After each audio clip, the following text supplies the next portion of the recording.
The overall aim of this research is certainly to stop the transmission of pathogenic arboviruses.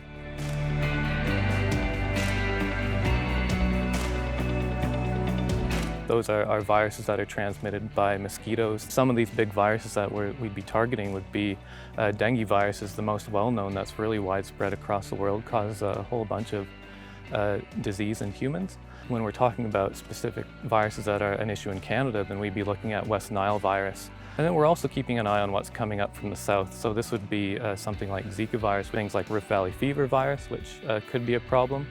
Chikungunya virus is another one that had an outbreak in the Caribbean.